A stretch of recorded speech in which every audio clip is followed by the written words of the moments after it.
Je pilote le projet de protection et de valorisation de la chapelle d'Orel. C'est une petite chapelle qui date du XIVe siècle, typique de l'art roman et qui a été inscrite donc au monument historique dans les années 80. Et elle a été rénovée par une équipe de bénévoles à cette même période, ce qui fait qu'aujourd'hui, voilà, elle est en très bon état et c'est un véritable joyau, nous, pour la commune, puisqu'il y a beaucoup d'attrait pour les touristes et aussi pour les locaux. Depuis les années 2000 à peu près, il y a une grosse colonie de chauves-souris, donc d'une espèce protégée, qui a été découverte dans cette chapelle. Et donc c'est des mamans chauves-souris qui viennent mettre bas leur unique petit parent, l'élever, lui apprendre à voler et le rendre autonome avant de repartir pour l'hiver et puis de revenir ensuite au printemps prochain. C'est une colonie de maternité de grand rhinolophe. C'est une espèce qui est en danger comme le reste des espèces de chauves-souris.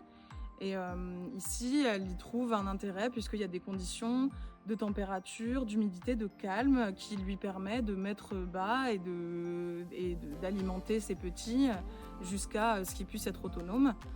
Et puis autour, on a un cadre aussi intéressant puisqu'elle peut aller chasser les insectes un peu partout. On y trouve de l'eau et ses habitats favorables. Cette chapelle a été suivie par la Ligue de protection des oiseaux depuis sa découverte.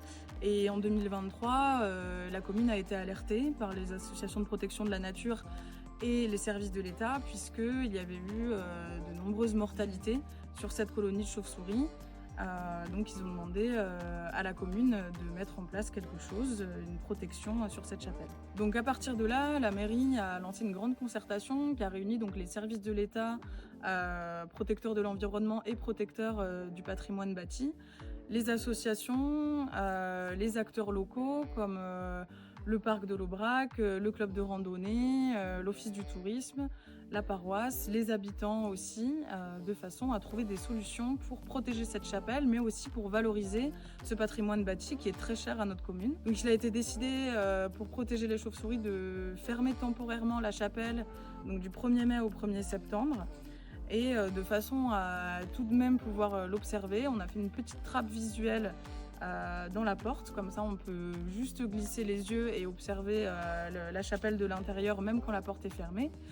Et en plus, on a mis en place une visite virtuelle, donc on peut scanner un QR code et grâce à son smartphone, visiter la chapelle comme si on y était à l'intérieur. Et tous les ans, la chapelle, avant qu'elle soit réouverte, elle est nettoyée par les services techniques de la mairie qui l'entretiennent de façon à ce que dès qu'elle est ouverte, elle est agréable à visiter pour tout le monde.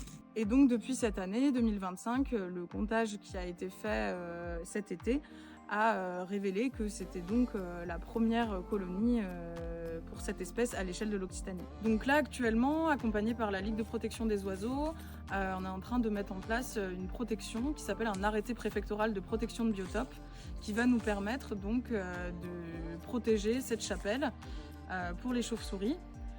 Et également, à terme, on aimerait mettre en place une valorisation du patrimoine que représente cette chapelle, mais aussi du village par certaines animations, comme par exemple l'animation des journées du patrimoine, peut-être pour l'année prochaine.